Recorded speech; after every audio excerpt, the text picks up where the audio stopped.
আসসালামু আলাইকুম। টপ নিউজে স্বাগতম। জানিয়ে দিচ্ছি এই মুহূর্তে আমাদের হাতে থাকা সর্বশেষ সংবাদ আপডেট। শুরুতেই থাকছে সাবেক উপাচার্য নাজমুল হাসান কলিমুল্লাহ গ্রেপ্তার। এরপরে থাকছে অন্তর্বর্তী সরকারের প্রধান কাজ জাতীয় নির্বাচন শেষ করা প্রধান উপদেষ্টা। আরও থাকছে হিরো আলমকে তালাক দিলেন রিয়ামণি। তারপরে থাকছে শাহজালাল বিমানবন্দরে পরিত্যক্ত অবস্থায় 8.5 কেজি সোনা উদ্ধার। সর্বশেষে থাকছে দক্ষিণ বা উত্তরপন্থী নয় বিএনপি মধ্যপন্থী দল সালাউদ্দিন আহমদ। এতক্ষণ শুনলেন আপডেট সংবাদগুলো শিরোনাম, এবার বিস্তারিত। সাবেক উপাচার্য নাজমুল হাসান কলিমুল্লাহ গ্রেপ্তার। বেগম রোকেয়া বিশ্ববিদ্যালয়ের সাবেক উপাচার্য নাজমুল হাসান কলিমুল্লাহকে গ্রেপ্তার করেছে ঢাকা মহানগর গোয়েন্দা পুলিশ ডিবি। বৃহস্পতিবার 7 আগস্ট দুদকের একটি মামলায় তাকে গ্রেপ্তার করেছেন ডিবি। বিষয়টি নিশ্চিত করেছেন ঢাকা মহানগর গোয়েন্দা পুলিশের যুগ্ম কমিশনার মোহাম্মদ নাসিরুল ইসলাম। তিনি গণমাধ্যমকে বলেন, দুর্নীতির অভিযোগে দুদক কর্তৃক তদন্তাধীন একটি মামলায় দুদকের রিকোজিশন ছিল। সেটির ভিত্তিতে গোয়েন্দা কার্যক্রমে পরিচালনার মাধ্যমে মোহাম্মদপুরে নিজ বাসা থেকে বেগম রোকেয়া বিশ্ববিদ্যালয়ের সাবেক ভিসি নাজমুল হাসান কলিমুল্লাহকে গ্রেপ্তার করা হয়েছে। দুদকের কাছে তাকে হস্তান্তরের বিষয়টি প্রক্রিয়াধীন। অন্তর্বর্তী সরকারের প্রধান কাজ জাতীয় নির্বাচন শেষ করা প্রধান উপদেষ্টা।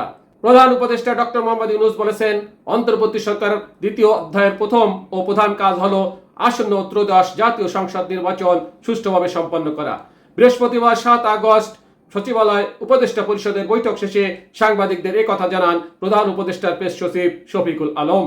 প্রেস সচিব বলেন, বৈঠকে প্রধান উপদেষ্টা বলেছেন, গত 5 আগস্ট অন্তর্বর্তী সরকারের প্রথম অধ্যায় শেষ হয়েছে। এরপর দ্বিতীয় অধ্যায় শুরু হয়েছে। প্রধান উপদেষ্টা উপদেষ্টাদের উদ্দেশ্যে বলেন, নির্বাচন যেন সুষ্ঠু, নিরপেক্ষ এবং উৎসবমুখর পরিবেশে অনুষ্ঠিত হয় তা নিশ্চিত করাই এখন সরকারের প্রধান দায়িত্ব। প্রেস সচিব আরও বলেন, মাইলস্টোন স্কুল অ্যান্ড কলেজে যুদ্ধ বিমান দুর্ঘটনায় জীবন বাজি রেখে শিক্ষক মেহরিন চৌধুরী শিক্ষার্থীদের বাঁচাতে গুরুত্বপূর্ণ অবদান রাখায় শিক্ষা মন্ত্রণালয়ের উদ্যোগে তার নামে একটি অ্যাওয়ার্ড দেওয়ার সিদ্ধান্ত নেওয়া হয়েছে উপদেষ্টা পরিষদের বৈঠকে। হিরো আলমকে তালাক দিলেন রিয়ামণি। স্ত্রী রিয়ামণির সঙ্গে সম্পর্কে টানাপোড়েনে অনেকদিন ধরেই হতাশায় মগ্ন আলোচিত কন্টেন্ট ক্রিয়েটর আশরাফুল আলম ওরফে হিরো আলম হতাশ হয়ে আত্মহত্যার চেষ্টাও করেন তিনি। সেই সময় সবাইকে চমকে দিয়ে হিরো আলমের পাশে দাঁড়ান তার তৃতীয় স্ত্রী রিয়ামণি। তার যত্ন নেন এবং সুস্থ করে তোলেন। যখন সবকিছু ঠিকঠাক হওয়ার পথে তখনই আবার ছন্দপতন এই আলোচিত জুটির। হিরো আলমকে তালাক দিয়েছেন তার স্ত্রী রিয়া। রিয়া নিজেই এ তথ্য গণমাধ্যমকে নিশ্চিত করেছেন।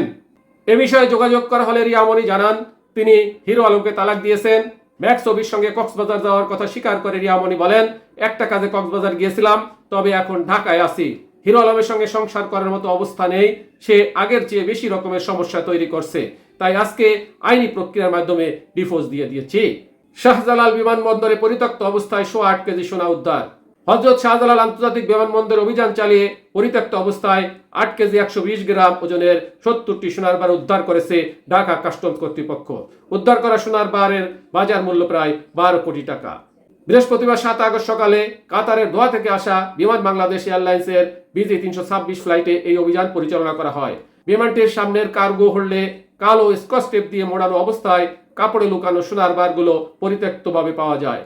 বিমানবন্দর ইনচার্জ কাস্টমসের যুগ্ম কমিশনার নাজমুন নাহার কায়সার ও সহকারী কমিশনার SM শারাফাত হোসেনের নেতৃত্বে একটি টিম এই অভিযান পরিচালনা করে।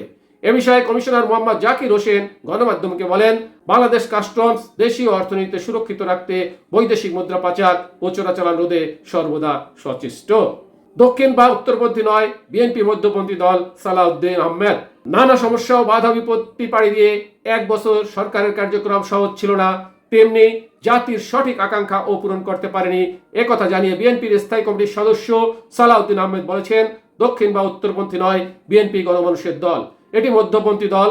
তিনি বলেন, রাজনৈতিক দলগুলোর মধ্যে আদর্শিক পার্থক্য থাকলেও জাতীয় স্বার্থে সবাই যেন এক জায়গায় বসতে পারে সেরকম পরিবেশ সৃষ্টিতে কাজ করছে বিএনপি।